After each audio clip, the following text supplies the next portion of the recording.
Jangan lupa subscribe di YouTube channel Metro TV News dan juga nyalakan notifikasinya.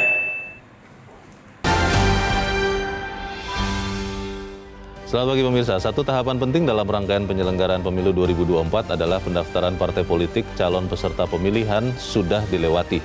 Tugas lebih berat pun menunggu penyelenggara pemilu, utamanya Komisi Pemilihan Umum atau KPU.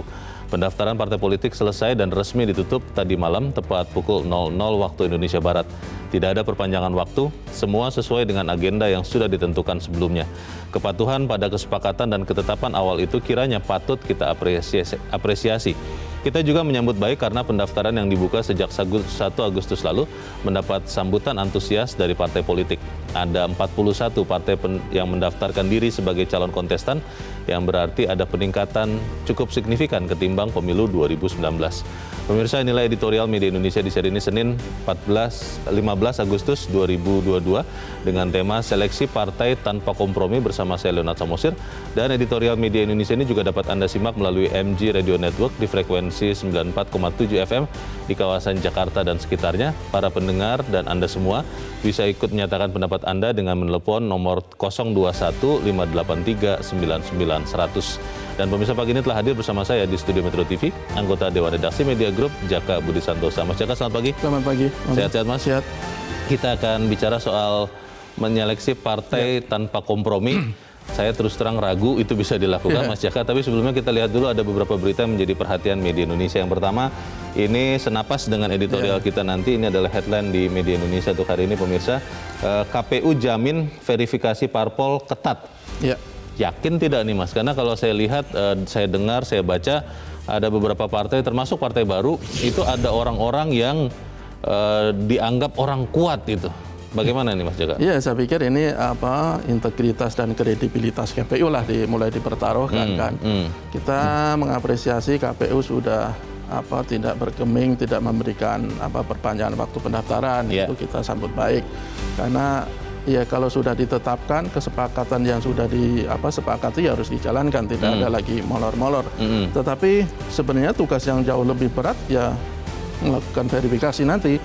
Verifikasi administrasi sudah sebagian sudah dilakukan, tetapi juga masih banyak juga yang belum, dan nanti yang menjadi sorotan dan menjadi pekerjaan yang cukup berat atau lebih berat ya verifikasi faktual. Faktual ya. Artinya bahwa ya kita mendorong KPU tidak main-main, harus menegakkan aturan dalam perundang-undangan, tidak boleh kompromi, tidak boleh memberikan toleransi, karena ya mereka harus betul-betul melakukan seleksi yang ketat, seleksi yang betul-betul tegas, sehingga partai politik peserta pemilu nanti betul-betul memenuhi syarat. Iya, ini di dalam berita juga dikatakan Komisioner KPU Idam Holik mengatakan memberikan akses Bawaslu untuk memantau verifikasi parpol. Jadi artinya semua tahapan verifikasi ini Bawaslu sudah berperan di situ ya, Mas Jaka ya? Iya, nanti kalau ada pelanggaran, ada kecurangan, Bawaslu seharusnya ada bisa langsung bertindak. Sehingga dari awal kita betul-betul pastikan apa yang menjadi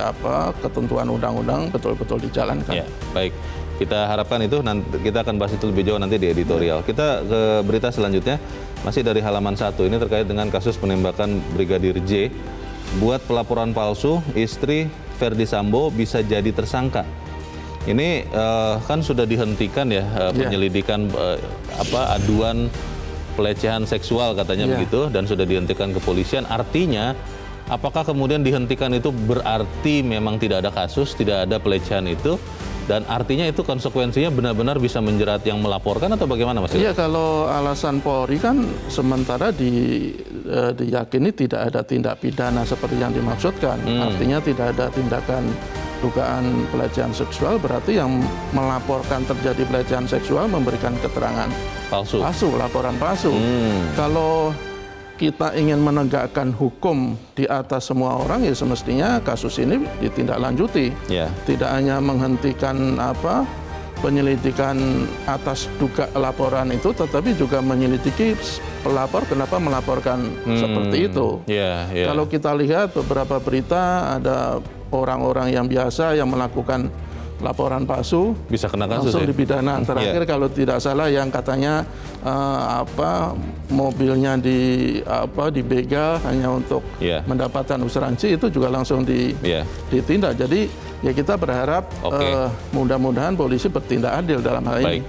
kita tunggu saja nanti seperti apa. Juga termasuk mungkin kuasa hukumnya ya. Ya, Karena kan kuasa hukum itu juga termasuk aparat penegak Betul. hukum. Kalau dia sudah tahu ada yang bohong, kenapa Ya. juga masih dibela? Tapi kita ikuti nanti perkembangannya seperti apa. Kita ke halaman 2, ini terkait dengan BBM. Ini mungkin kabar kurang menggembirakan untuk kita semua. Tapi dikatakan bahwa harus ada pembatasan konsumen BBM bersubsidi maksudnya ini. Ya. Ini maksudnya kan sudah ada My Pertamina itu, sudah harus daftar, sudah harus kemudian memenuhi kuota. Memang masih jebol juga atau bagaimana maksudnya? Mas? iya, sebenarnya itu kan baru daftar ya, tetapi pembatasan kan belum diberlakukan ya? diberlakukan. Oh, Artinya dalam situasi sekarang ketika antrian di SPBU itu semakin panjang. hari semakin panjang, meskipun Pertamina menyatakan stoknya aman, tetapi fakta di lapangan kan terjadi antrian, orang juga agak sulit untuk mendapatkan Pertalite. Yeah. Antrian cukup panjang, bahkan tadi saya ke kantor di subuh-subuh juga banyak yang antri di SPBU. Oh, Jadi saya pikir pemerintah harus segera bersikap Yeah. membatasi penggunaan atau pembelian BBM bersubsidi atau menaikkan harga. Iya, Itu ada dua pilihan sama-sama pahit, tetapi harus diambil. iya, Untuk membatasi, kita juga meminta pemerintah juga harus betul-betul adil dan tepat sasaran. Jangan sampai mereka yang sebenarnya tidak berhak lagi, tetapi tetap bisa mendapat. menikmati. Iya. Karena ada usulan umpamanya tidak usah dibatasi untuk CC kendaraan mobil, iya. tetapi semua kendaraan mobil selain angkutan umum, selain angkutan barang, Tidak boleh pakai. Tidak boleh, karena logikanya ketika orang beli mobil, Iya. berapapun cc-nya, ya dia sebenarnya mampu untuk mendapatkan Iya. atau membeli BBM yang non subsidi. Nanti kalau yang dibolehkan hanya mobil yang di bawah 1.500 cc, Betul. misalnya dia punya 4 begitu kan? Iya. Itu sama saja bohong begitu ya. Tapi apapun yang dilakukan harusnya pemerintah berani Ya, dan juga pemerintah menyosialisasikan ya. betul. Jangan ujuk-ujuk, jangan tiba-tiba. Baik, kita tunggu saja perkembangannya. Kita ke editorial. Seleksi partai tanpa kompromi ini, tadi saya sudah katakan di awal Mas Jaka, Ya. saya ragu betul bahwa itu bisa dilakukan. Karena partai-partai, termasuk partai baru, saya lihat Ya. yang nama-nama di belakangnya, itu orang-orang dalam tanda petik kuat itu. Berani tidak KPU untuk kemudian benar-benar tidak berkompromi pada saat menyeleksinya, Mas Jaka? Begini, kalau kita lihat sejarah yang ada ya, sebenarnya sebagai contoh 2019 misalnya, dari total 27 partai politik yang mendaftar hingga batas akhir, itu yang lolos untuk menjadi peserta pemilu hanya sekitar separuh, Oh, 14 partai politik. oke. Artinya masih ada harapan bagi kita bahwa KPU sebagai penyelenggara pemilu ya bisa Tegas. bisa tegas, bisa tidak kompromi. Apalagi kalau kita sekarang kontrol dari masyarakat juga sudah mulai lebih bagus. Oke. Ada juga sipol yang saya pikir bisa menjadi salah satu alat kontrol, bahkan publik juga bisa berpartisipasi aktif. Ya. Ketika namanya dia misalnya dicatut misalnya, dia kan bisa langsung lapor. Ya. Jadi nanti KPU yang akan menindaklanjuti, mengklarifikasi kalau tidak sesuai yang disyaratkan ya Ya. tidak harus diloloskan. Oke, itu kan secara teori di atas kertas, Ya. Mas Jaka. Tapi kan pada saat prakteknya kan KPU ini berhadapan dengan yang tadi saya bilang, Mas Ya. Jaka. Orang-orang kuat atau orang-orang lama yang kuat juga. Apa iya, apa kuat juga KPU menghadapi mereka? Akan kita bahas, Mas Jaka, dan pemirsa, inilah editorial Media Indonesia untuk hari ini, Senin 15 Agustus 2022, seleksi partai tanpa kompromi.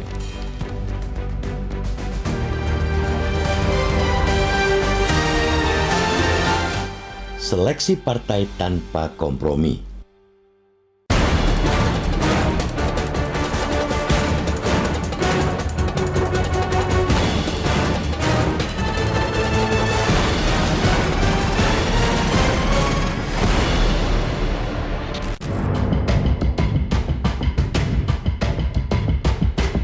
Satu tahapan penting dalam rangkaian penyelenggaraan pemilu 2024, yakni pendaftaran partai politik calon peserta pemilihan, sudah dilewati. tugas lebih berat pun menunggu penyelenggara pemilu, utamanya Komisi Pemilihan Umum atau KPU. Pendaftaran parpol selesai dan resmi ditutup tadi malam tepat pukul 00.00 waktu Indonesia Barat. Tidak ada perpanjangan waktu. Semua sesuai agenda yang sudah ditentukan sebelumnya. Kepatuhan pada kesepakatan dan ketetapan awal itu kiranya patut kita apresiasi.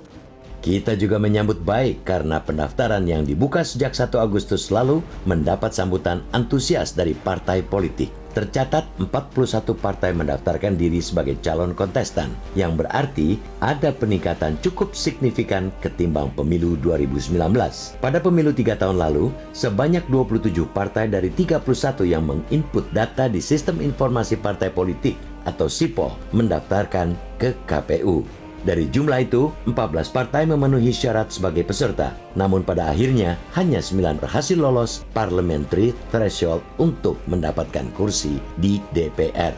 Peningkatan jumlah partai yang mendaftar kali ini bagus buat demokrasi. Setidaknya gairah masyarakat untuk terlibat dalam politik praktis melalui partai politik semakin bertambah. Peningkatan jumlah partai yang mendaftar bisa juga dimaknai bahwa partai-partai yang sudah ada belum mampu memuaskan keinginan publik sepenuhnya. Daya pikat mereka masih kurang, sehingga sebagian masyarakat lebih memilih mengajukan kendaraan sendiri dalam berpolitik.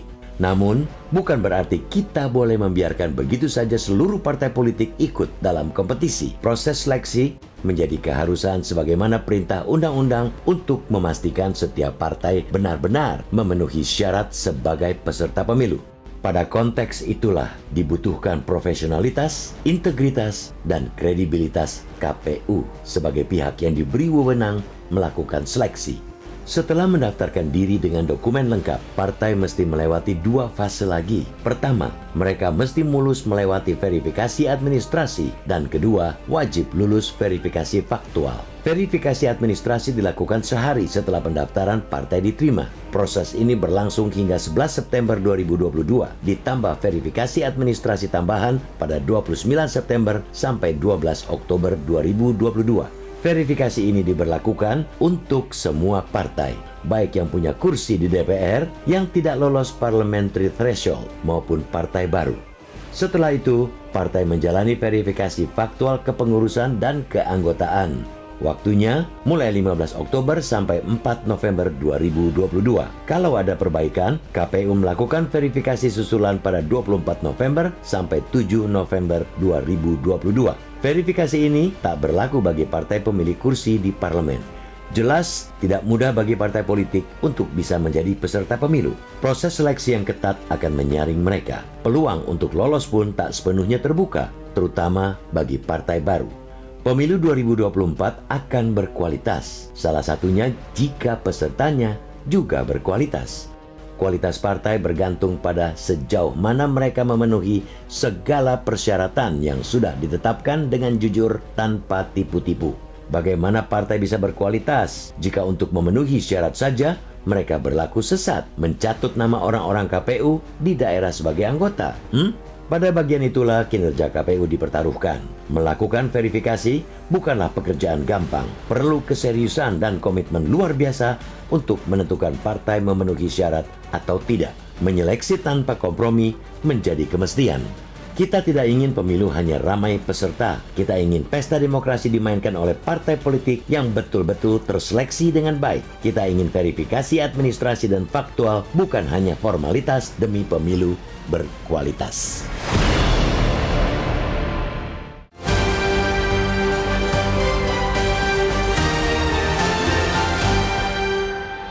Di bagian berikut Anda bisa ikut menyatakan pendapat Anda terkait dengan editorial pagi ini, pemirsa. Untuk saat ini tetaplah bersama kami.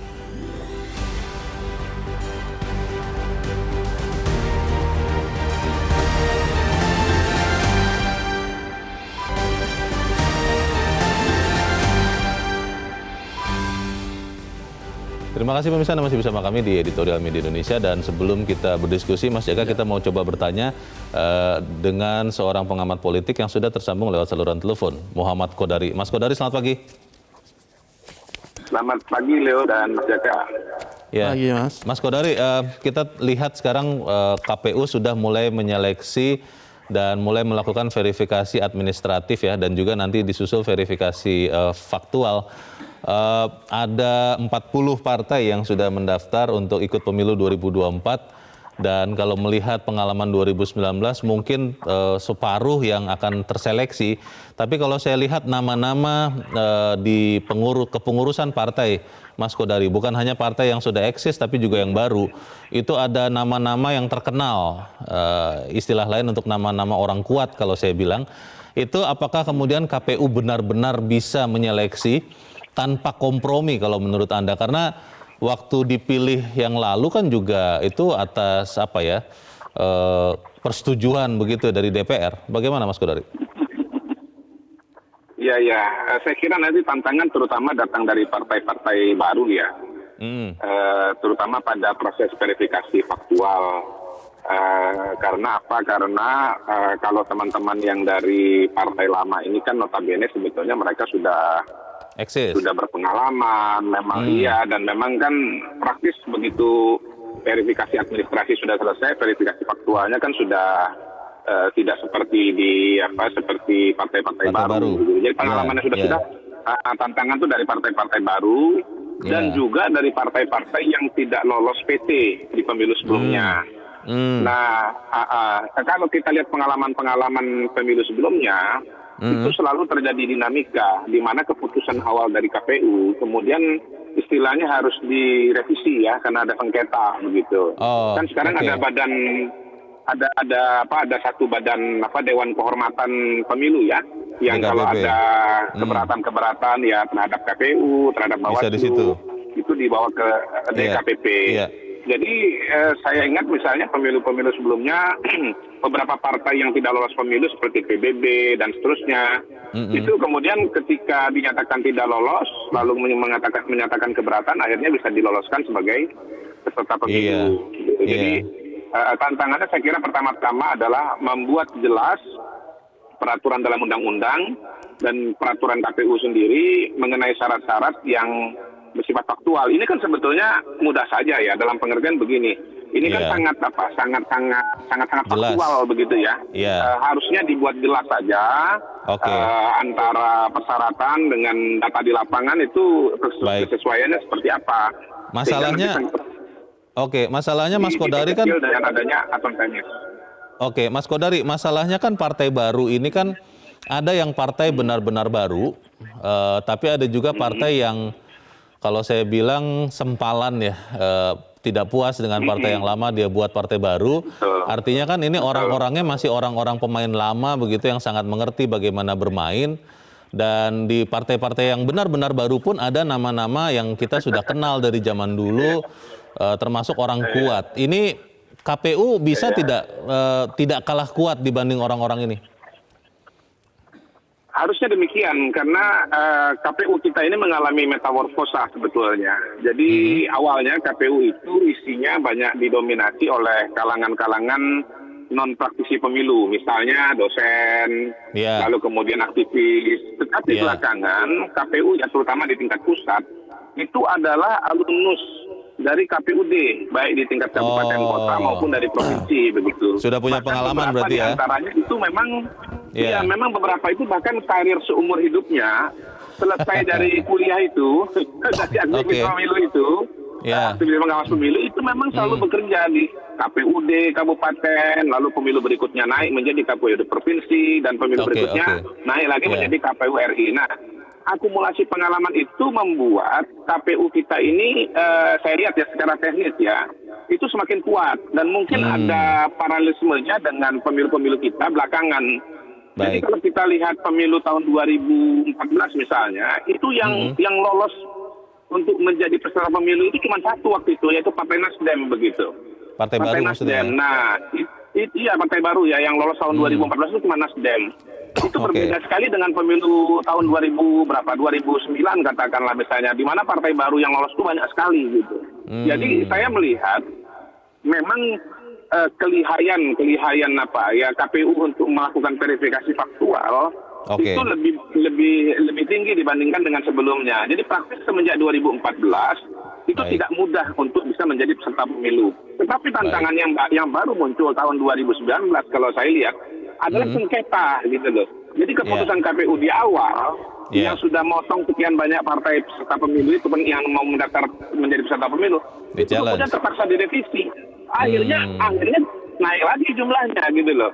Jadi hemat saya memang harus diantisipasi oleh KPU challenge yang akan muncul dari nama-nama besar yang disebut oleh Leo tadi dulu, gitu loh. Nah, itu bagaimana cara mengantisipasinya, menghadapinya, sehingga posisi KPU betul-betul kuat, walaupun di challenge, dia tetap bisa kuat dengan argumentasinya dan tetap sesuai dengan keputusan awal.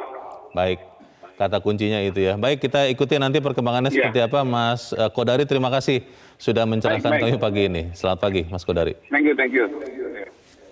Pertanyaannya itu, Mas Jaka, seperti yang saya tanya di awal. Itu kan ada partai baru yang adalah sempalan yang lama, orang-orangnya masih orang-orang yang kita kalau dengar namanya kenal. Lalu ada partai yang benar-benar baru, tapi kalau lihat pengurusnya, kita pernah dengar juga dan dengarnya itu dengan, wah dia ini orang kuat nih. Nah, apakah kemudian KPU bisa cukup kuat seperti kata Mas Kodari tadi, karena sudah berpengalaman, karena yang penting kan bukan pengalamannya sebenarnya. Bagaimana pengaruh-pengaruh tekanan politiknya ini bisa kuat, bagaimana Mas? Ya, kalau secara teknis lebih bagus ya sebenarnya ya dia harus lebih berani untuk mempertahankan prinsip pendapatnya.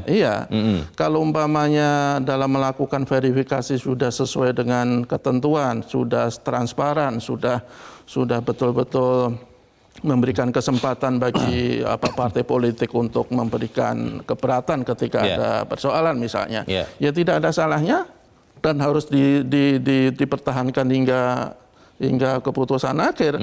Meskipun nanti ada gugatan, ada sengketa, ya paparkan saja bahwa apa yang sudah mereka lakukan itu betul-betul sesuai ketentuan. Faktanya. Kalau semuanya konsisten, semuanya tegas sesuai aturan, ya saya yakin tidak ada alasan untuk takut terhadap tekanan dari siapapun. Meskipun tuh orang-orang yang dihadapinya itu kuat itu, Mas, itu punya pengaruh, mungkin ada yang pengaruh ke parlemen, mungkin ada pengaruh ke hal-hal yang lain begitu, bagaimana Mas? Ya, saya pikir KPU itu kan orang-orang yang betul-betul sudah kita pilih, sudah mendapatkan kepercayaan dari masyarakat. Ya kalau mereka takut dengan orang-orang tertentu, dengan orang-orang besar yang punya kekuatan besar, ya buat apa mereka menjadi penyelenggara pemilu? Pemilu berkualitas itu kan ditentukan pertama oleh penyelenggaranya, KPU dan Bawaslu, bukan DKPP nanti, dan juga ditentukan oleh partai politik, pemainnya nanti juga ditentukan juga oleh rakyat sebagai pemilih. Tiga faktor ini harus betul-betul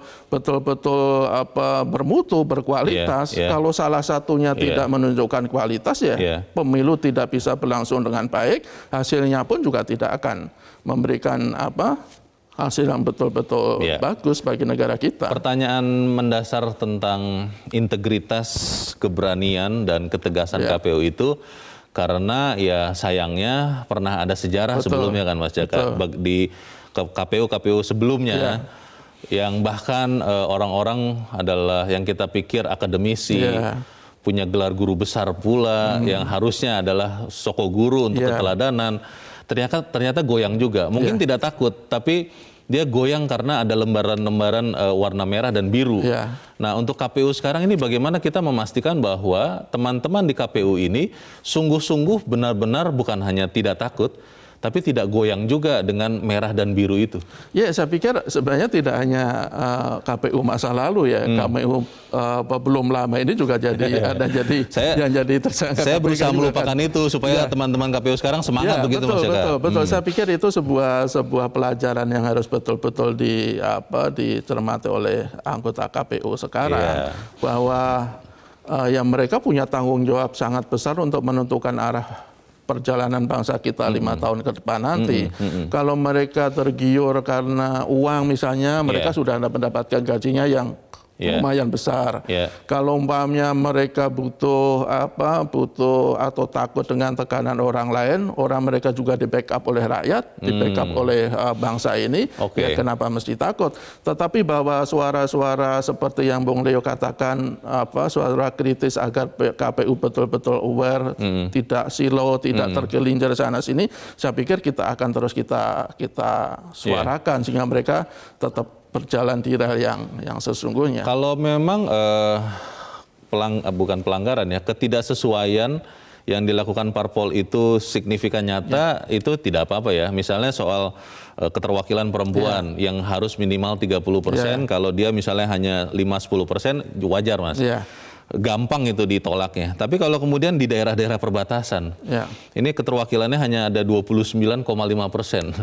Ya kan hanya kurang 0,5% nih dari peraturan, itu kan tidak terlalu signifikan. Ya tolonglah, mohonlah KPU mempertimbangkan di perbatasan-perbatasan dalam tanda petik peraturan yang kemudian dilanggar tapi mendekati persyaratan ini, apakah KPU bisa juga kemudian tetap stick to the rule, tetap berpegang kepada aturan, atau jangan-jangan nanti ya sudahlah, kita kan negara yang bisa musyawarah, kita musyawarahkan saja. Bagaimana Mas? Enggak, KPU harus bersikap hitam putih menurut saya dalam hal ini. Hitam putih? Hitam putih. Hitam ketika tidak memenuhi syarat ya dinyatakan tidak lolos. Tidak bisa hitam muda atau putih tua begitu ya? Menurut saya. Karena ya kalau ketentuan sudah dibuat, sudah disepakati oleh para pemangku kepentingan, ya buat apa kalau masih bisa ditoleransi, masih bisa dikompromikan. Syarat-syarat itu dibuat cukup berat agar partai politik yang menjadi peserta pemilu itu betul-betul berkualitas,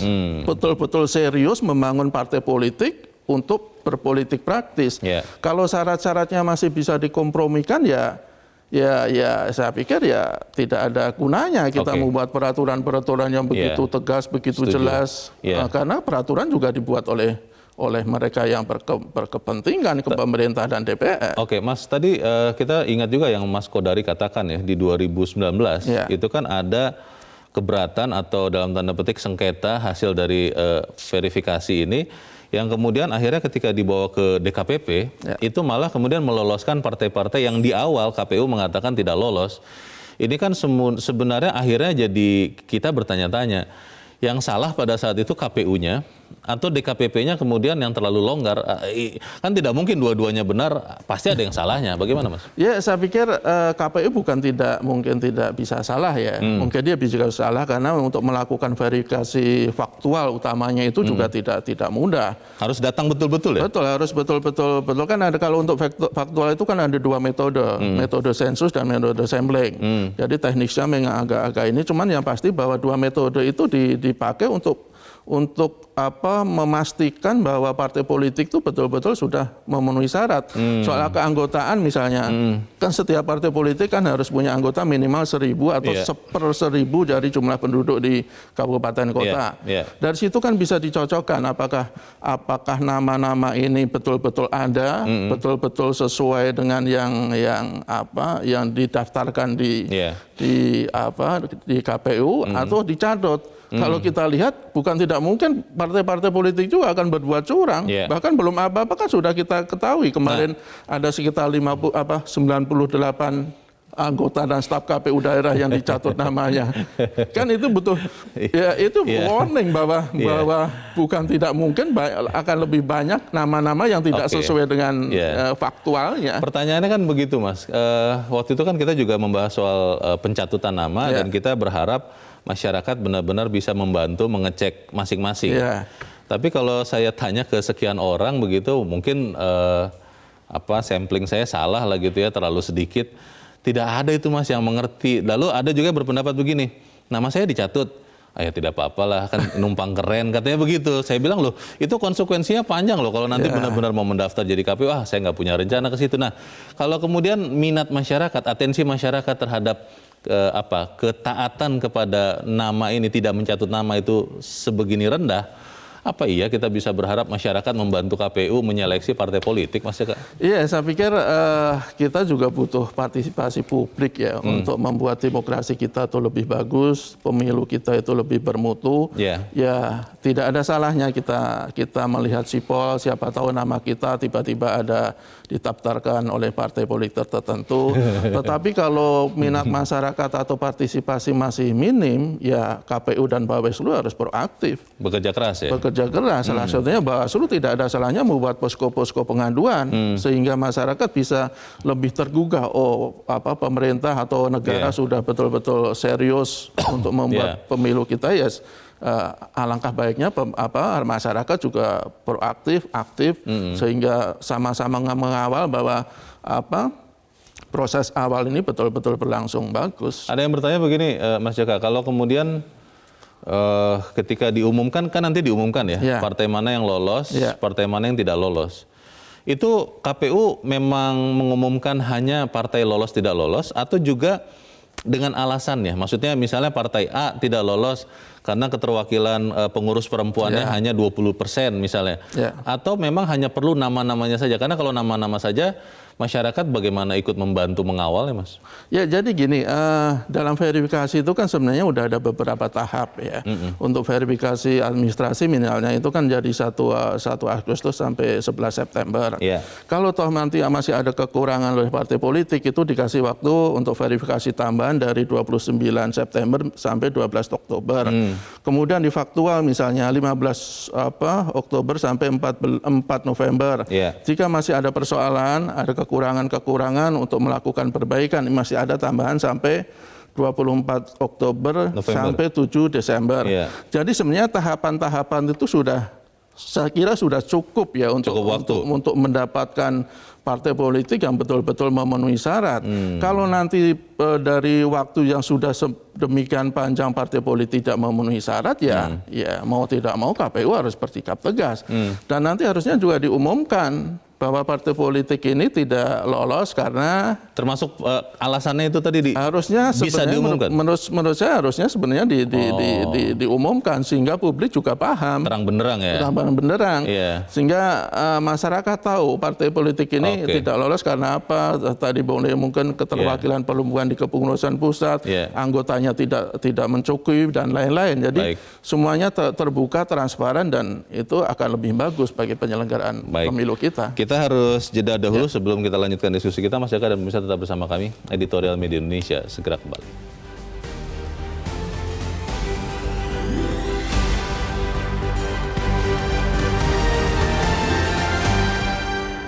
Terima kasih pemirsa, Anda masih bersama kami di Editorial Media Indonesia dan saat ini waktunya kita, Mas Jaka, untuk mendengarkan juga suara masyarakat. Kita sudah terhubung dengan pemirsa Metro TV di Jember, Jawa Timur, ada Pak Ikhwan. Pak Ikhwan, selamat pagi. Selamat pagi Bang Leo, selamat pagi Kang Jaka. Begini, selamat pagi. Ya, silakan Pak. Kalau seleksi partai tanpa kompromi memang itu dikerjakan secara konsekuen, konsisten, komitmen oleh panitia pemilu, nah itu memang harusnya begitu. Cuma yang jadi masalah harus diingat bahwa Anda itu bekerja didasarkan kepada panduan, dasar arah, dan keterangan yang jelas undang-undang tentang pemilu.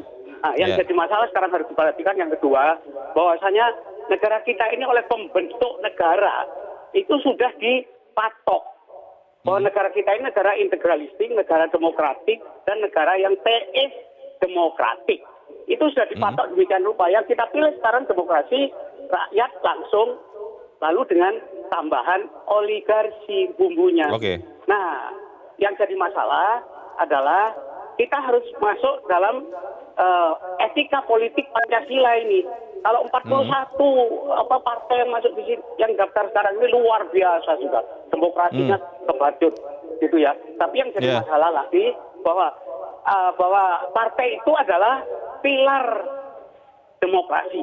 Jadi dia akan mendidik kepada masyarakat berpolitik secara benar, baik, indah, sehat, normal dengan asas legitimasi hukum, legitimasi demokrasi, dan legitimasi moralitas. Nah, ini jadi masalah sekarang ada sesuatu yang kita mau tidak mau termasuk masuk dalam lingkaran tidak prinsip, yaitu like dislike, prejudice, kemudian negatif interpretasi. Ini penyakit dalam demokrasi. Nah, bentar, jangan tutup dulu. Tinggal sedikit. Poinnya apa Pak? Pak Ikhwan, poinnya apa Pak? Sadar. Apa? Poinnya apa Pak yang Bapak mau sampaikan ini untuk KPU Pak? Yang paling pokok adalah bahwa KPU harus bekerja proporsional, konseptual, sistematik. Lalu kita sekarang ini tidak sadar, maaf, ini saya yang mengatakan ini. Dasar filosofis, ilmiah, dan dasarnya kepada masalah keagamaan. Bahwa kita ini sudah secara tidak sadar nyimpang dari ideologi Pancasila sekarang ini dan konstitusi. Itu faktual, aktual. Mau tidak mau, akhirnya sistem politik yang kita pakai ini sudah tidak cocok lagi sebenarnya, nyimpang dari reformasi. Saya kira begitu. Ini omongan saya. Dan tolong ini diseleksi betul yang terakhir ini. Terima kasih. Terima kasih Pak Iwan di Jember, Jawa Timur untuk pendapat Anda. Selamat pagi. Di belakang Pak Iwan ada Pak Tasrik Usman di Banjarmasin, Kalimantan Selatan. Pak Tasrik, selamat pagi. Selamat pagi Mas Leo, selamat pagi Bang Jaka. Selamat Pagi, pagi. Pak. Silakan Pak Tasrik, singkat padat pendapat Anda Pak. Silakan. Iya, kita menyambut baik ya bahwa kinerja KPU sudah menerima pendaftaran 41 partai.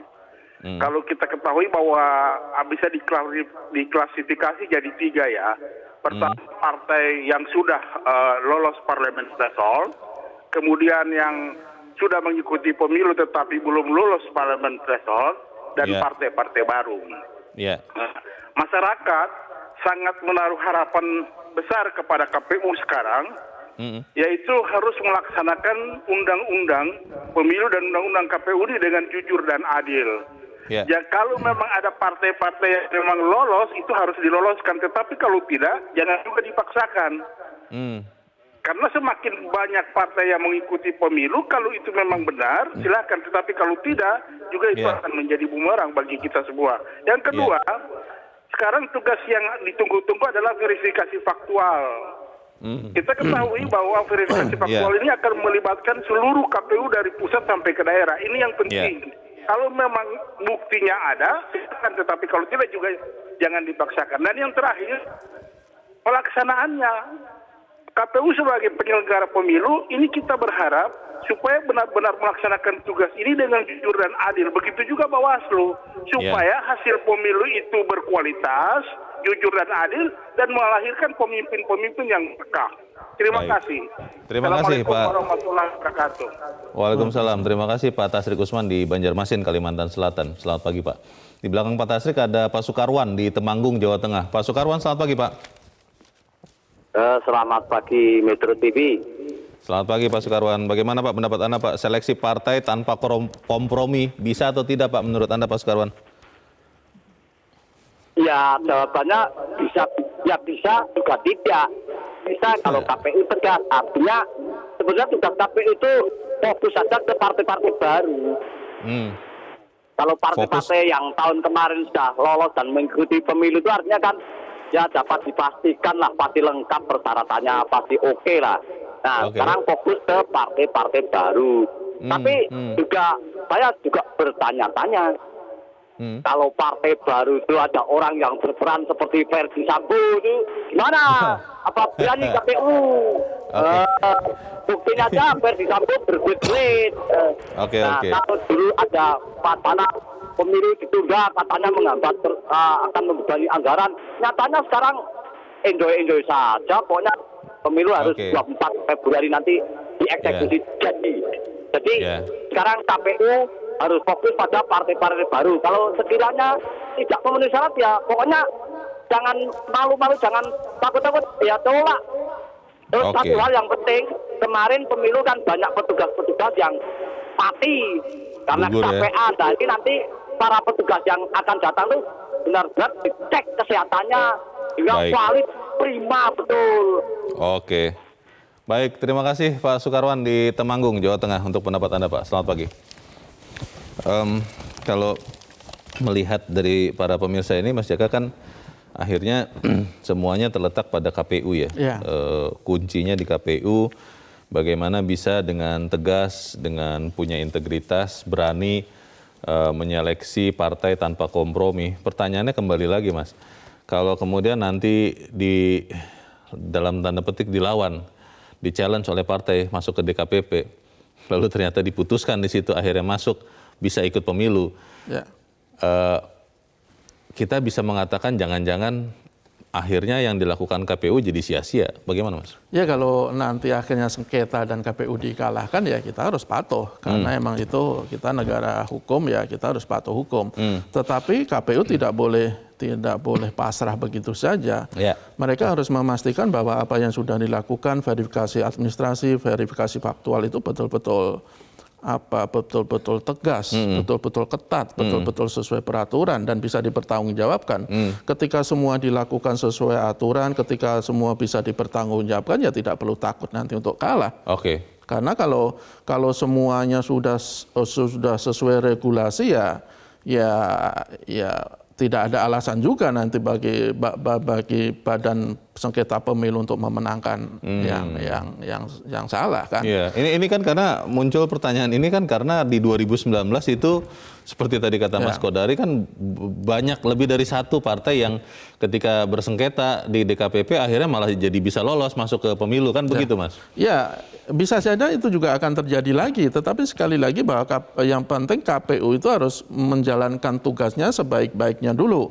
Kalau nanti toh akan ada sengketa ya harus dihadapi, dan kalau nanti umpamanya kalah ya harus diterima. Itu konsekuensi sebagai sebuah negara hukum. Tetapi yang pasti bahwa apa yang dilakukan oleh KPU selama ini sampai saat ini paling tidak kita juga masih bisa berharap lah bahwa mereka akan tegas, akan sesuai dengan jalur yang semestinya. Kalau toh nanti di pelaksanaannya ada kerikil-kerikil yang lain ya harus kita awasi bersama, terutama oleh Bawaslu. Karena kita tidak ingin apa yang sudah dilakukan selama ini dengan baik nanti justru ternodai di tahap-tahap yang lebih penting, yang paling penting, terutama nanti di verifikasi faktual. Tadi beberapa penelpon menyebutkan bahwa sebenarnya KPU ini fokus saja ke partai baru karena yang partai-partai lama ya udah hampir dipastikan mereka sudah eksis, apalagi tidak perlu lagi verifikasi faktual kan. Dan kalau kita lihat kan dari 40 partai yang sudah mendaftar kemarin itu 24 sudah berkas-berkasnya sudah lengkap. 16 berkasnya sudah lengkap. Yang lainnya masih dalam pemeriksaan. Jadi saya pikir kalau untuk partai-partai lama tidak akan ada masalah. Kemungkinan juga partai-partai lama yang tidak lolos parliamentary threshold juga saya pikir juga tidak akan terlalu bermasalah, tetapi yang nanti bermasalah adalah di partai-partai baru.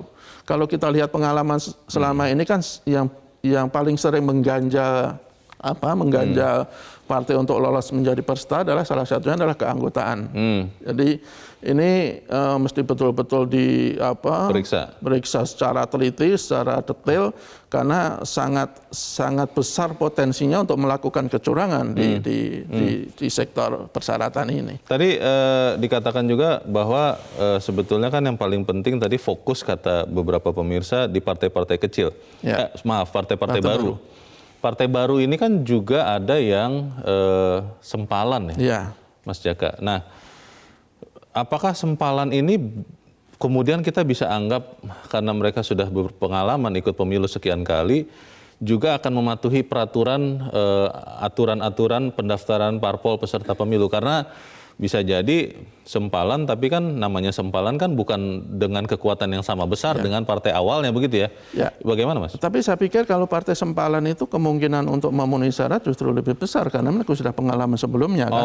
Ketika partai A ketika partai B tadinya sempalan partai A, mereka kan sudah punya basis massa juga di daerah-daerah.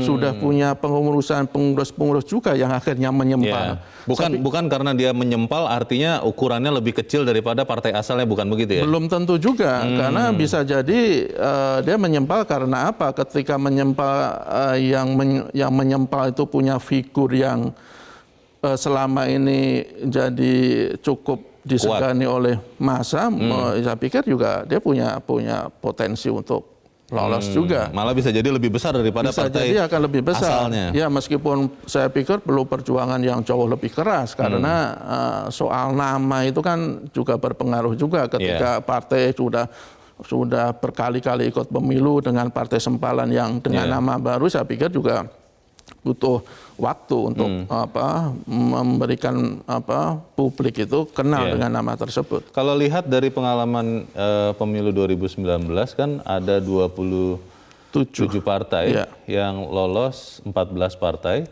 yang masuk ke parlemen hanya 9. Kalau pakai prinsip yang sama, hitung-hitungan gatuk yang sama begitu, 40 masuk, maka kemungkinan yang akan misalnya lolos begitu kan ada separuhnya, katakanlah 20, 25, maka kemudian yang lolos parlemen kan juga paling hanya 10 apa 9 juga begitu. Kalau begitu kenapa tidak kita sederhanakan saja sebetulnya jumlah partai supaya kemudian KPU ini tidak dalam tanda petik buang-buang waktu, buang-buang tenaga untuk menyeleksi partai-partai ini, Mas Jaka? Ya, jadi sebenarnya kan ada dua sisi ya. Ya, dengan semakin banyaknya partai politik yang mendaftar, ya itu sebenarnya kan bagus buat demokrasi. Partisipasi politik meningkat. Partisipasi politik masyarakat meningkat, gairah mereka untuk melakukan politik praktis juga meningkat. Saya pikir itu sisi positifnya. Baik. Sisi negatifnya ya itu menunjukkan bahwa partai-partai politik yang sudah ada, yang lolos ke parlemen itu belum sepenuhnya bisa menjangkau atau menyuarakan aspirasi seluruh masyarakat. Itu menarik, tapi kita akan jeda dulu, Mas Jaka, dan pemirsa tetap bersama kami, Editorial Media Indonesia. Segera kembali.